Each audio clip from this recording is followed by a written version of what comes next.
Bismillahirrahmanirrahim. Alhamdulillahi rabbil alamin. Allahumma salli wa sallim wa barik ala Muhammad wa ala ali Muhammad. Allahumma inna nas'aluka ilman nafi'a wa rizqan tayyiba wa amalan mutaqabbala. Allahumma iftah lana kulla khair wa yassir lana kulla umur. Allahumma ansuril mujahidin warhamil mustad'afin wa dammir a'da'ad din wa tmis ala amwalihim. Amin ya rabbal alamin. Alhamdulillah kaum muslimin rahimani wa rahimakumullah. Sebelum kita lanjutkan pengajian hadis-hadis sahih, saya teringat kemarin ada PR yang belum saya selesaikan, yaitu pertanyaan tentang apa perbedaan antara al-afu, dimaafkan oleh Allah, sama al-maghfirah, diampuni oleh Allah. Perbedaannya apa? Ternyata masalah ini sudah dibahas oleh Imam Ghazali dalam kitab namanya Al-Maqsadul Asna. Ini satu kitab tentang Asmaul Husna. Kita tulis di sini Al-Afu, ini salah satu nama Allah Subhanahu wa taala. Jazakumullah. Beliau mengatakan di sini Al-Afu, yang disebut Al-Afu Maha Pemaaf, huwa alladhi yamhus sayyi'at, itu adalah zat yang menghapus dosa-dosa, wa yatajawazu 'anil ma'asi, dan memaafkan kemaksiatan-kemaksiatan, wa huwa qaribun minal ghafur, dan Afuun, Maha Pemaaf, itu dekat atau mirip dengan Al-Ghafur, Maha Pengampun. Walakinnahu ablagh minhu, tetapi Afuun itu lebih dahsyat daripada Ghafurun.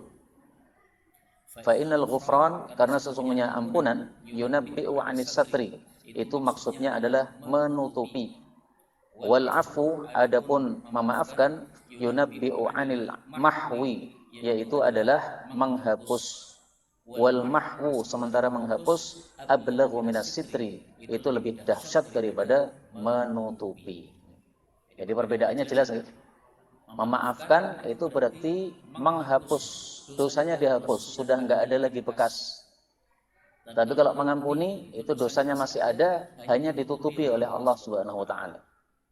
Seperti bayangan Pak, ada kotoran di atas meja, kemudian kita tutupi tisu di atasnya. Nah, kelihatannya enggak kotor. Tapi seandainya tisu diambil, masih ada kotorannya. Itu namanya adalah ghafur.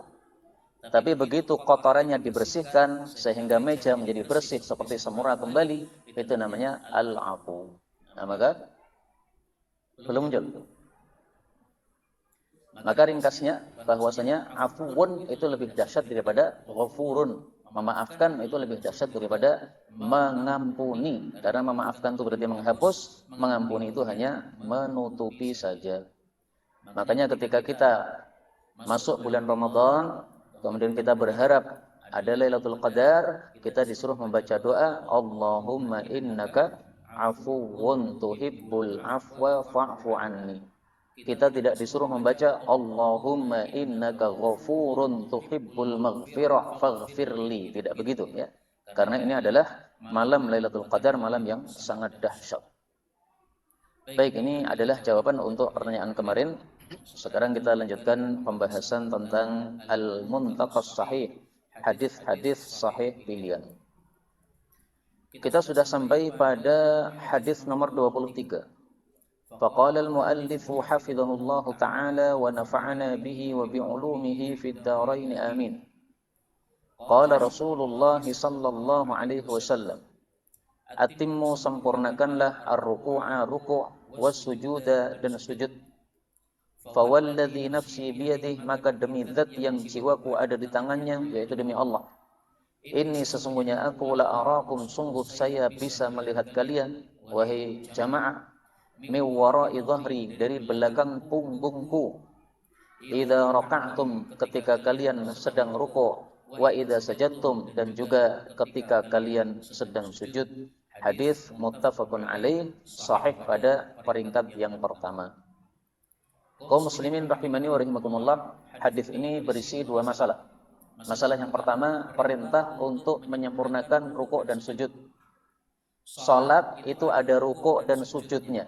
Nah, maka kita disuruh untuk menyempurnakan rukuk dan sujud. Apakah hanya rukuk dan sujudnya? Tidak. Maksudnya seluruh salatnya, dari awal sampai akhir disempurnakan. Karena kalau tidak disempurnakan, tidak melakukan rukun-rukun salat, meskipun bukan rukuk dan sujud, maka juga tidak sah salat kita. Maka disebut rukuk dan sujud ini bukan mengkhususkan, tetapi menunjukkan fadilahnya rukuk dan sujud. Sehingga kata-kata rukuk dan sujud ini maksudnya adalah as-salata. Maka hadis ini maksudnya atimmus salata, sempurnakanlah salat. Yang salat itu ada rukuknya dan sujudnya. Dalam Al-Quran kita temukan ayat yang seperti ini, yaitu menyebutkan rukuk dan sujud, tapi yang dimaksud adalah salat. Misalnya Allah Subhanahu wa taala mengatakan pada surat Al-Fatih ayat 29, tarahum ruk'an sujada. Engkau melihat mereka sahabat-sahabat Nabi sallallahu alaihi wasallam, orang-orang yang rukuk dan sujud. Maksudnya orang-orang yang menjalankan salat. Jadi mereka menjaga salat, menjaga rukuk dan sujud. Adapun fadilah rukuk dan sujud apa? Kenapa disebutkan secara khusus rukuk dan sujud? Fadilahnya kita temukan dalam hadis yang lain. Rasul sallallahu alaihi wasallam bersabda, ini rahasia tentang rukuk dan sujud. Innal abda, sesungguhnya seorang hamba, idza qama yusalli, apabila berdiri salat, wajib maupun sunnah, utiya bidunubihi kulliha, didatangkan semua dosa milik dia. Fawudi'at ala ra'sihi wa atiqai, lalu dosa itu ditumpuk di atas kepalanya dan pundaknya, kanan kiri.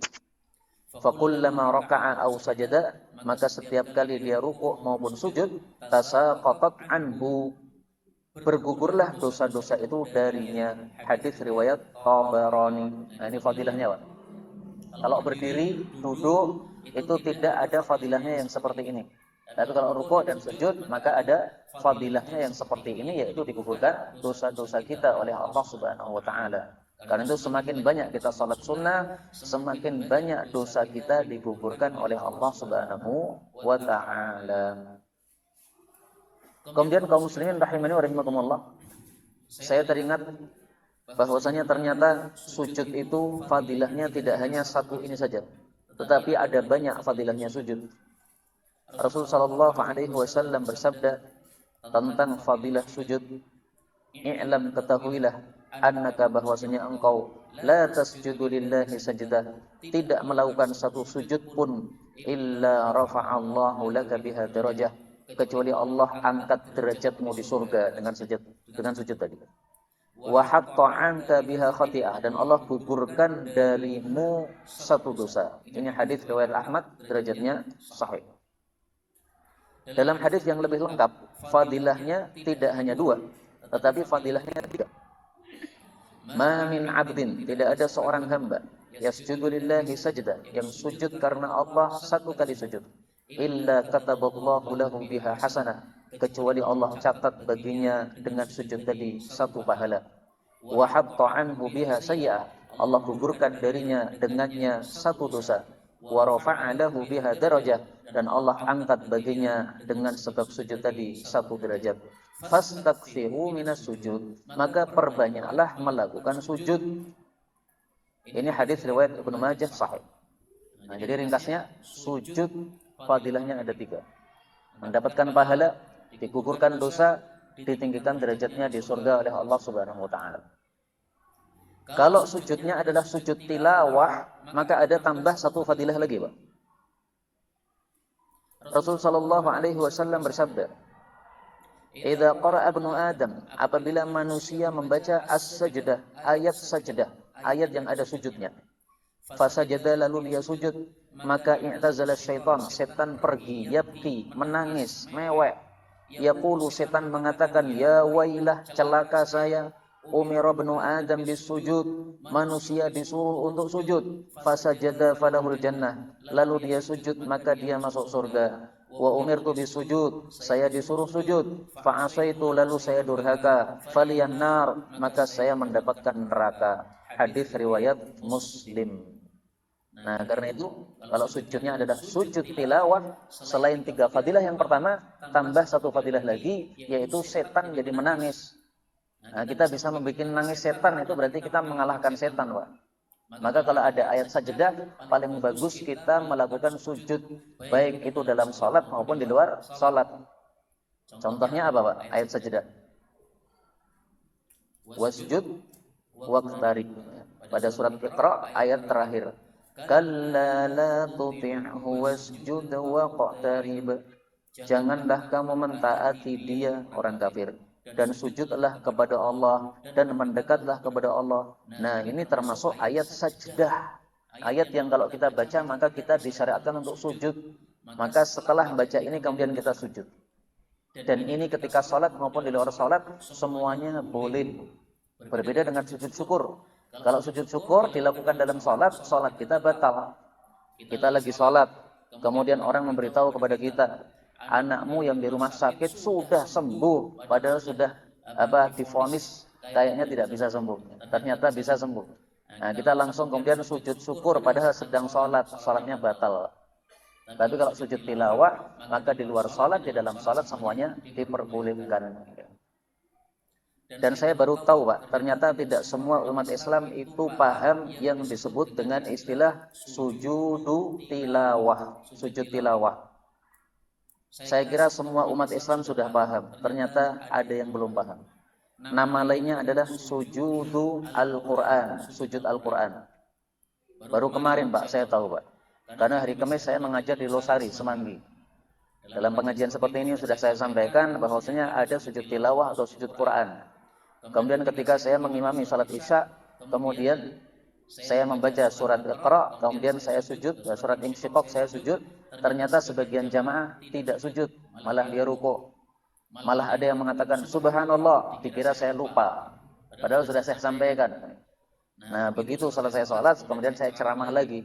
Ternyata orang-orang yang tidak ikut sujud tilawah itu orang-orang yang tidak ikut pengajian. Ya memang tidak semuanya ikut pengajian Pak. Sholat jamaah penuh. Begitu pengajian yang datang ya tidak semuanya. Yang pulang ada, yang tetap di masjid juga ada. Nah, maka ternyata sebagian umat Islam masih belum paham sujud tilawah. Sunnah-sunnah yang seperti ini perlu kita terangkan kepada masyarakat semuanya, supaya semua kita mengetahui adanya sunnah tersebut. Kemudian bagian yang kedua adalah di sini. Rasul mengatakan, saya bisa melihat kalian dari belakang punggung ketika kalian rukuk dan sujud. Rasulullah di depan, umatnya di belakang, itu beliau bisa melihat yang di belakang. Ini namanya apa Pak? Namanya adalah khasa'is, keistimewaan Nabi Muhammad sallallahu alaihi wasallam. Kita semuanya tidak ada yang bisa melihat orang di belakang kita. Kita bisanya melihat yang di depan. Bahkan yang di samping saja kita nggak bisa melihat. Paling cuma melihat bayangannya saja. Tapi orangnya siapa nggak tahu. Hanya bisa melihat yang di depan. Nah, Rasulullah bisa melihat yang di belakang. Tapi di sini ada dua perselisihan pendapat para ulama. Perselisihan pertama, Nabi melihatnya caranya bagaimana? Sebagian ulama mengatakan ya melihatnya dengan mata yang di kepala sini. Oleh Allah mata beliau yang di kepala ini dibikin bisa melihat belakang. Dan ini bagi Allah sangat mudah. Kun fayakun. Bahkan kita pun bisa, tapi harus pakai pembantu. Naik motor kan kita menghadap ke depan, nah kita bisa melihat yang di belakang, pakai spion. Nah, Rasulullah nggak perlu spion, sudah bisa melihat yang di belakang. Pendapat yang kedua, seorang ulama namanya Az-Zahidi. Az-Zahidi mengatakan Rasulullah itu di punggungnya sini ada mata kecil. Kecilnya seperti lubang jarum. Nah, beliau bisa melihat orang yang di belakang. Tapi pendapat ini tidak punya dalil sehingga tidak kuat. Yang kuat adalah pendapat yang pertama. Matanya tetap yang di kepala tapi bisa melihat yang di belakang. Perselisihan pendapat yang kedua, di sini Nabi mengatakan, saya melihat kalian di belakangku ketika kalian rukuk dan sujud.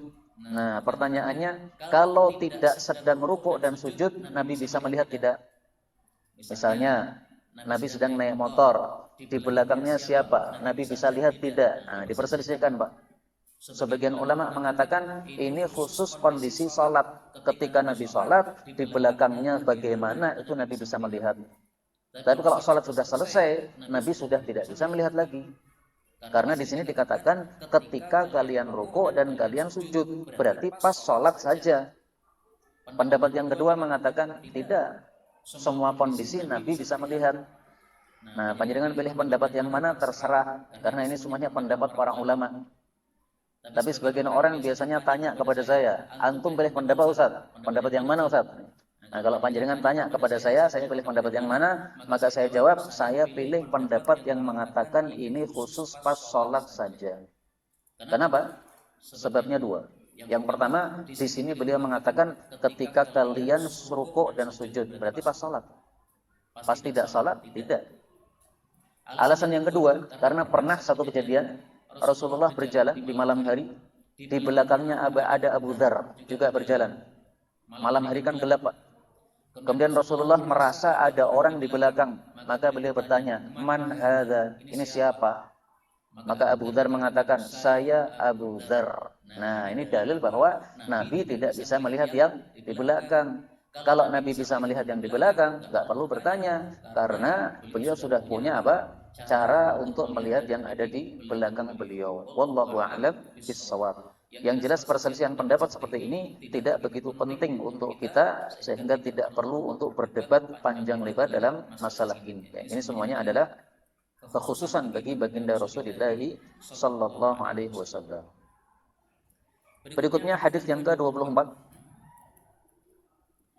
Rasul sallallahu alaihi wasallam bersabda, "Ityanun nisa, mendatangi para wanita, maksudnya mengumpuli istri, fi adbarihinna, dimasukkan pada dubur-dubur mereka, haramun, hukumnya adalah haram."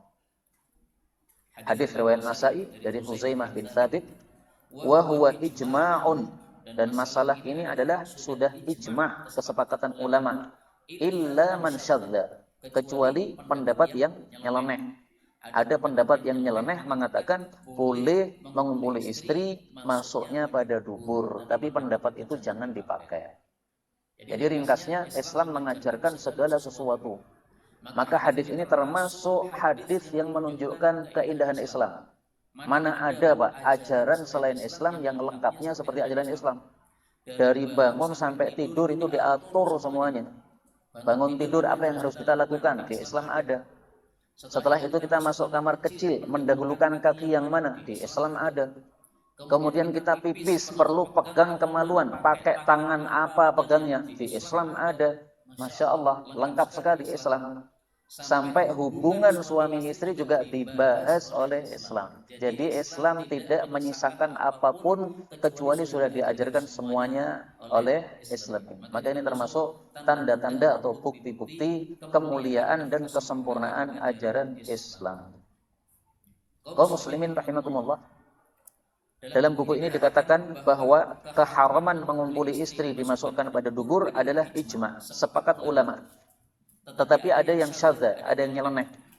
Kalau ada pendapat yang nyeleneh, maka pendapat itu seolah-olah tidak ada. Jadi jangan dipakai pendapat yang nyeleneh.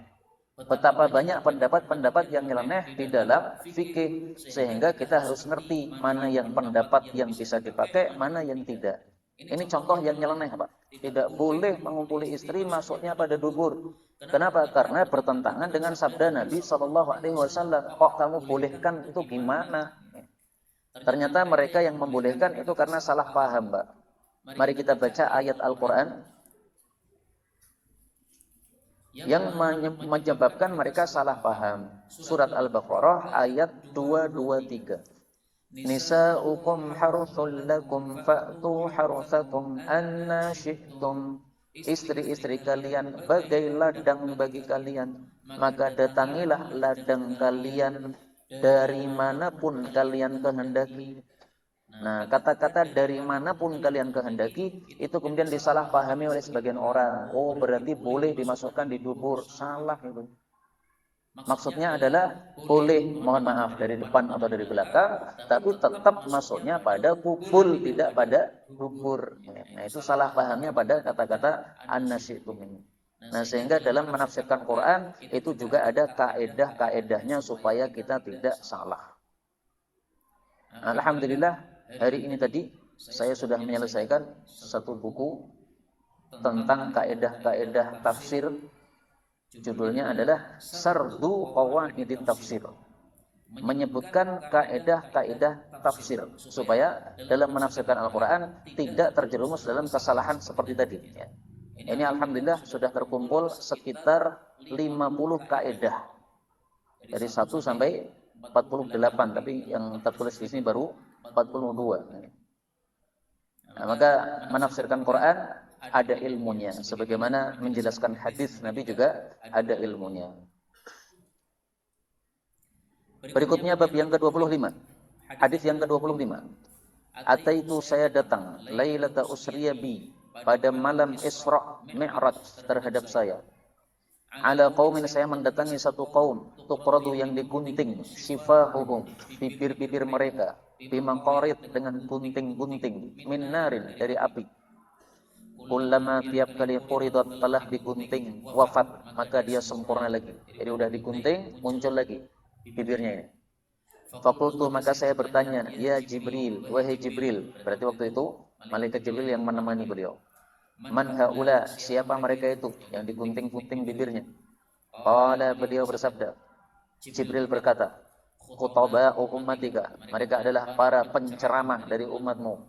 Alladzina yaquluna ma la yaf'alun, yaitu orang-orang yang mengucapkan sesuatu yang mereka tidak melakukan, ngomong tok. Wa yaqra'una, dan mereka membaca kitab Allah Al-Quran, wa la ya'maluna bihi, dan mereka tidak mengamalkan Al-Quran. Kaum muslimin rahimani wa rahimakumullah, hadis ini menunjukkan dua hal. Yang pertama, Rasul sallallahu alaihi wasallam pernah melakukan Isra Mi'raj. Isra itu artinya perjalanan malam hari dari Mekah ke Baitul Maqdis. Mi'raj itu artinya naik dari bumi ke langit. Sampai ke langit 1, langit 2, 3, 4, 5, 6, 7. Sampai 7 mentok. Habis itu sudah nggak naik lagi. Nah, Isra Mi'raj ini di dalam Al-Quran sudah disebutkan pada surat Bani Israel. Subhanalladzi asra.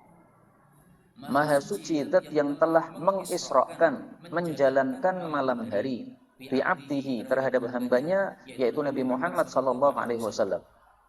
Lailan, malam hari. Tadi sudah dikatakan asra, yang artinya berjalan malam hari. Masih ditambahi lailan, yang artinya juga malam. Apa fungsinya kata-kata lailan?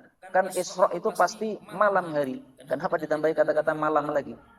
Nah, kata guru saya, kata-kata lailan ditambahkan setelah asra, padahal artinya sudah malam, itu adalah untuk menunjukkan bahwa malamnya tidak sampai sepenuh malam, Pak. Jadi tidak dari awal malam maghrib sampai dengan subuh, tidak. Sehingga Isra Mi'raj itu selesai dalam satu malam, tapi tidak sampai sepenuh malam. Anggaplah misalnya mulai jam 12 malam sampai subuh, cuma itu aja, Pak. 1, 2, 3, 4, nah berarti 4 jam. Sudah selesai perjalanan jauh seperti itu. Dari Mekah ke Baitul Maqdis, lanjut ke langit. Nah, maka kata-kata lailan ini fungsinya untuk menunjukkan bahwasanya malamnya cuma sebagian, tidak seluruh malam. Sehingga dalam Al-Quran itu tidak ada kata-kata yang mubadzir. Kalau orang tidak paham bahasa Arab, pasti menganggap ini kata-kata malam ini mubadzir. Karena asro artinya sudah berjalan di malam hari. Enggak mubadzir. Enggak ada yang mubadzir dalam Quran, enggak ada. Kemudian Isra-nya itu minal Masjidil Haram, dari Masjidil Haram ilal Masjidil Aqsa, ke Masjidil Aqsa. Rutenya gini, Pak. Mekah itu di selatan. Kemudian kalau ke utara itu ketemu dengan kota Madinah. Kemudian kalau ke utara lagi itu ketemu dengan Masjidil Aqsa. Nah, jadi dari selatan menuju ke utara melewati Madinah terus lanjut sampai ke Masjidil Aqsa. Ini perjalanan zaman dulu dari Mekah ke Masjidil Aqsa pakai onta zaman dulu itu 1 bulan perjalanan. Berarti kalau PP itu butuh 2 bulan perjalanan. Nah, begitu Nabi menjelaskan tentang Isra Mi'raj, orang-orang kafir langsung ketawa semua, Pak. Ini orang gila, ngomong katanya sudah Isra ya. Padahal perjalanan membutuhkan 1 bulan, kalau PP 2 bulan, katanya cuma sebagian malam, ngawurnya bukan main. Bahkan mereka kemudian panggil Abu Bakar As-Siddiq. Mereka yakin Abu Bakar kalau mendengar cerita ini, pasti Abu Bakar murtad. Nah, begitu Abu Bakar diberitahu, maka beliau mengatakan, andaikan Nabi Muhammad mengatakan yang lebih aneh daripada itu, saya iman kepada Allah Subhanahu wa taala. karena pasti benar sabda Nabi sallallahu alaihi wasallam, sehingga disebut sebagai Abu Bakar As-Siddiq karena dia selalu membenarkan sabda-sabda Nabi sallallahu alaihi wasallam. Rasulullah naik ke langit, kewajiban apa yang didapatkan, Pak? Salat 5 waktu. Makanya ada ungkapan as-salatu mi'raju al-mu'min.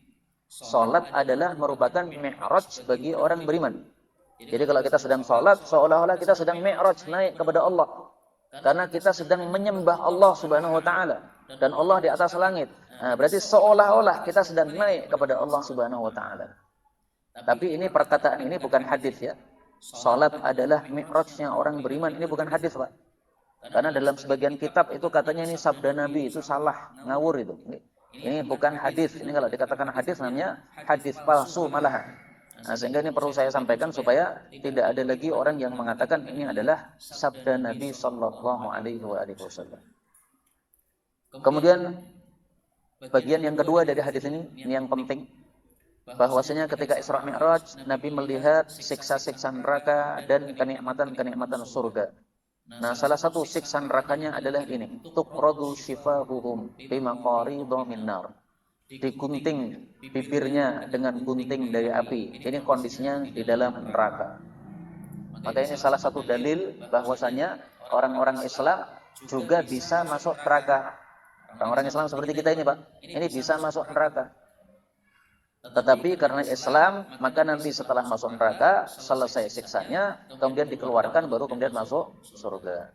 Ini pemahaman Ahlus Sunnah wal Jamaah. Ada orang yang langsung masuk neraka, orang kafir.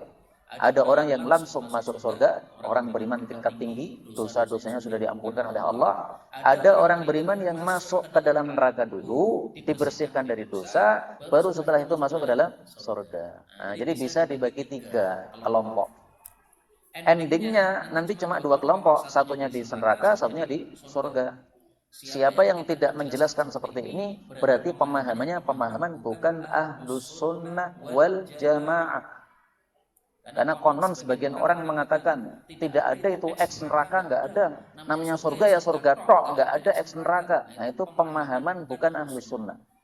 Itu salah paham gara-gara dia membaca satu dalil, tidak membaca dalil yang lain. Allah mengatakan pada surat Asy-Syura ayat 7, fariqun fil jannah wa fariqun fis sa'ir. Sekelompok manusia masuk surga, sekelompok yang lain masuk neraka. Ini endingnya, Pak. Tapi sebelum ending itu manusia tidak hanya 2 kelompok ini. Ada 3 kelompok tadi, bahkan bisa dibagi menjadi 4 kelompok. Ditambah satu lagi, ashabul a'raf. Ini surga, ini neraka. Dia di tengah-tengahnya. Nah, itu namanya ashabul a'raf. Sehingga kalau mengatakan cuma ada 2 kelompok toh, itu menyelisihi ayat-ayat dan dalil-dalil yang lain. Karena itu hadis ini juga menunjukkan bahwasanya ada umat Islam yang masuk ke dalam neraka, kemudian digunting bibirnya dengan gunting-gunting dari api neraka. Siapa mereka? Nah, ini saya harus introspeksi, Pak. Karena ini disindir oleh Nabi di sini. Khutbah, orang-orang yang ahli khutbah. Khutbah ya termasuk sekarang saya ini bicara ini khutbah namanya. Ceramah, khutbah, bicara, ya pengajian sama aja. Pokoknya orang yang menyampaikan sesuatu itu namanya khutbah. Tapi dia ngomong tidak melakukan. Dia mengatakan misalnya zina haram, tapi malah melakukan zina. Kiai pesantren misalnya, punya santriwati, malah dizinai. Padahal dia kalau ditanya zina haram, itu na'udzubillah, itu berarti dia melanggar sendiri apa yang dia katakan. Dan hadis ini bisa kita gunakan untuk tafsir bagi ayat Al-Quran, di mana Allah mengatakan pada surat Shaf ayat 3, Ya ayyuhalladzina amanu lima taquluna ma la taf'alun kabura maqtan 'indallahi an taqulu ma la taf'alun. Wahai orang-orang yang beriman, kenapa kalian mengatakan sesuatu yang kalian tidak melakukan?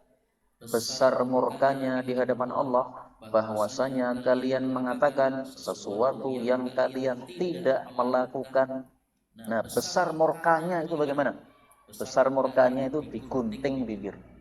Maka ini termasuk tafsirul hadis, tafsirul Quran bil hadis. Menafsirkan Quran dengan hadis Nabi SAW. Dulu pernah saya sampaikan ya, tafsir Quran bisa dengan 4 cara. Menafsirkan Quran dengan Quran, menafsirkan Quran dengan sabda Nabi, menafsirkan Quran dengan perkataan sahabat Nabi, menafsirkan Quran dengan para tabi'in yang ahli-ahli tafsir. Misalnya para Imam Mujahid, Imam Ikrimah, dan yang lain-lainnya. Itu 4 cara dalam menafsirkan Al-Quran. Kemudian di sini beliau juga mengatakan, orang-orang tersebut yang digunting bibirnya, mereka membaca Quran tetapi tidak mengamalkan. Nah, berarti baca Quran itu harus diamalkan, Pak. Ini kena semua kita, Pak. Tidak hanya yang ceramah saja. Karena kita setiap hari kan juga baca Quran kan. Tapi kalau tidak mengamalkan, bisa digunting itu bibirnya. Na'udzubillah min syarri dzalik. Supaya kita bisa mengamalkan gimana? Kita harus paham isinya. Nah, sehingga secara tidak langsung hadis ini menunjukkan mempelajari tafsir Quran hukumnya wajib. Karena kalau kita tidak pelajari tafsir Quran, kita hanya bisa membaca, tidak bisa mengamalkan. Tapi kalau kita pelajari tafsirnya, kita paham isinya, kita bisa mengamalkan. Misalnya Allah Subhanahu wa taala mengatakan, "Ya ayyuhalladzina amanu la ta'kulur riba." Yang paham, maka tidak mungkin melakukan riba. Karena Allah sudah mengatakan, la ta'kulur riba. Ya ayyuhalladzina amanu, wahai orang-orang yang beriman, la ta'kulur riba, jangan makan riba. Udah kita baca surat Ali Imran ayat 130. Nah, maka kalau cuma membaca tidak mengamalkan, masih juga bermuamalah riba, ini bisa nanti na'udzubillah digunting bibir-bibir kita oleh Allah Subhanahu wa taala. Na'udzubillah min syarri dzalik. Mudah-mudahan semua kita masuk surga tanpa hisab, tanpa azab. Amin ya rabbal alamin. Berikutnya hadis 26. Asqalu, yang paling berat, syai'in, sesuatu, fil mizan, fi mizanil mu'min, dalam timbangannya orang beriman, timbangan amal. Itu adalah khuluqun hasanun, akhlak yang baik. Innallaha, sesungguhnya Allah, yubghidu, membenci, al-fahish, orang yang berkata atau berbuat keji, al-mutafahish, yang menampak-nampakkan kekejiannya, al-badhi, yang ucapannya kotor. Ini dalam terjemah ditulis orang-orang yang cabul, bermulut kotor dan vulgar. Ini sebenarnya terjemahnya kurang pas sedikit, tapi ya bolehlah. Tapi maksudnya kurang pas sedikit. Nah, ini terjemahnya memang bukan dari saya langsung ya. Ini terjemahnya saya mencoba waktu itu, saya ingat saya dari AI, Pak, dari AI. Ya. Jadi hadis, kemudian saya masukkan di AI, tolong diterjemahkan. Habis itu ternyata muncul terjemah. Ya. Dan habis itu saya nggak meneliti lagi, Pak. Nah, ternyata setelah diteliti, ya ada terjemah-terjemah yang kurang pas. Ya. Orang yang cabul, nah ini kurang akurat. Yang tepat adalah fahish, itu definisinya adalah al-qubahu fil qawli wal fi'l. Keburukan dalam perkataan dan perbuatan, itu namanya fahish, keji. Jadi keji ada dua macam. Ada perkataan, ngomong kotor, misuh, ya, dan sebagainya. Ada perbuatan yang kotor, itu juga perbuatan keji. Kalau mutafahish ini yang menampak-nampakkan, Pak. Ada orang berbuat keji tapi sembunyi-sembunyi. Mabuk itu termasuk perbuatan keji. Tapi dia mabuknya dalam kamar, tidak mau diketahui oleh tetangganya. Itu masih mending, meskipun juga jelek. Yang lebih jelek lagi adalah yang mutafahish. Dia mabuk sengaja di luar rumah, ya. Ciunya diminum di luar rumah. Semua tetangga tahu. Nah, ini mutafahish. Orang zina sembunyi-sembunyi di hotel, tidak ada yang tahu. Ya. Kalau tahu dia malu. Nah, itu namanya fahish. Kalau terang-terangan dilakukan di pinggir jalan atau di pinggir pantai, itu namanya mutafahish. Kalau al-badhi ini berkaitan dengan ucapan. Nah, sehingga karena kata-kata badhi ini adalah ucapannya kotor, sehingga yang fahish, mutafahish ini lebih pantasnya kalau diartikan perbuatan yang kotor. Jadi kotor baik perbuatan maupun ucapan, itu semuanya dibenci oleh Allah Subhanahu wa taala. Kaum muslimin rahimani wa rahimakumullah. Di sini disebutkan akhlak yang baik. Apa definisi dari akhlak yang baik? Saya tampilkan penjelasan Al-Imam Ibnu Mubarak. Beliau pernah wasafa husnul khuluq, menyebutkan tentang akhlak yang baik. Ini disebutkan pada Sunan Tirmidzi nomor 2005 dari Abdullah bin Mubarak bahwasanya dia itu wasofa menyebutkan husnal khuluq tentang akhlak yang baik. Definisi akhlak yang baik adalah huwa bastul wajh, yaitu wajah yang cerah ketika ketemu orang. Wa badlul ma'ruf, dan mengerahkan kebaikan kita kepada orang lain. Wa kafful adza, dan menahan gangguan dari orang lain. Nah, jadi akhlak yang baik kalau mau dirinci secara ringkas oleh Ibnu Mubarak sudah disebutkan 3. Ketemu orang wajahnya yang nyaman. Jangan sampai kita merengut kepada orang. Apa salah dia kita perenguti? Ya, kasihan Pak. Ketemu orang ya maka assalamualaikum, senyum, nyaman. Kemudian kalau kita bisa memberikan kebaikan kepada orang, kita berikan. Seperti misalnya kemarin ada jamaah dari Losari itu yang saya mengajar di sana, rumahnya kebakaran sampai habis ludes. Istrinya nggak tahu, dia juga nggak tahu karena dia baru kerja. Tiba-tiba rumahnya terbakar. Istrinya baru keluar, mungkin belanja atau apa, ya. Tiba-tiba pulang, rumahnya sudah ludes habis. Nah, apa yang kita bisa berikan bantuan, itu namanya badlul ma'ruf. Kaful adza, menahan gangguan, jangan mengganggu orang lain. Maka kalau kita belajar agama dengan benar, pasti tidak mungkin ada misalnya di sekolah ada pembulian terhadap sesama teman, sesama santri, sesama murid, nggak mungkin ya, karena sudah mempelajari apa itu akhlak yang baik, tidak mungkin dia akan adza, mengganggu kepada orang lain. Dan termasuk kaful adza, menahan gangguan. Ini tolong diperhatikan betul-betul pada bulan Ramadan, karena masih ada saja anak-anak yang mereka itu menyalakan mercon di jalan-jalan, mengagetkan orang yang lewat, membikin orang yang tidur jadi bangun kaget. Itu juga termasuk adza, mengganggu. Sehingga semestinya kalau mau diterapkan kaful adza, menahan gangguan, ini semestinya kita tidak boleh mercon, karena akan mengganggu orang yang lain. Kalau mau mercon ya disumet di rumahnya sendiri saja supaya tidak ada yang terganggu. Kalau perlu ya dipasang di telinga kita biar marem pendengarnya. Tidak usah dipasang pada telinga orang lain. Tapi itu madharat, tidak mungkin dilakukan. Kaum muslimin rahimakumullah, yang terberat pada timbangan amal ternyata akhlak yang baik. Jadi untuk mendapatkan surga yang tinggi itu tidak harus punya ilmu yang banyak. Untuk mendapatkan surga yang tertinggi tidak harus bisa ngomong di depan orang seperti ini, enggak. Yang penting akhlak. Apa gunanya ilmunya banyak, otaknya penuh dengan dalil-dalil, dengan ilmu, tapi akhlaknya jelek? Apa gunanya pintar ngomong, kalau ngomong semua orang terpukau dengan ucapannya, tapi akhlaknya nggak baik? Apa gunanya? Nggak ada gunanya. Lebih baik orang yang tidak pernah ngomong, tidak pernah tampil, tidak banyak dalil yang dia kuasai, tapi akhlak yang baik semuanya dilakukan. Mulutnya jujur, kemudian tangannya tidak pernah mengganggu orang, apapun ya, akhlak yang baik dia lakukan. Nah, itu adalah yang paling berat di dalam timbangan amal manusia. Dan dari hadis ini diambil pelajaran bahwasanya yang ditimbang itu adalah khuluqun hasan, adalah amal. Tapi dalam hadis yang lain kita temukan yang ditimbang ternyata ada 3. Yang pertama adalah al-amal. Amalnya ditimbang oleh Allah Subhanahu wa taala. Kok bisa amal ditimbang? Iya, karena amal itu besok ada bentuknya, Pak. Kita baca Quran, ini kan amal. Nah, amal itu nanti ada bentuknya. Kemudian bentuknya akan dimasukkan dalam timbangan. Beratnya seberapa akan kita ketahui. Kita bersedekah, nah itu adalah amal. Nanti ada wujudnya di akhirat, nanti akan ditimbang oleh Allah Subhanahu wa taala. Yang kedua, yang ditimbang adalah al-amil.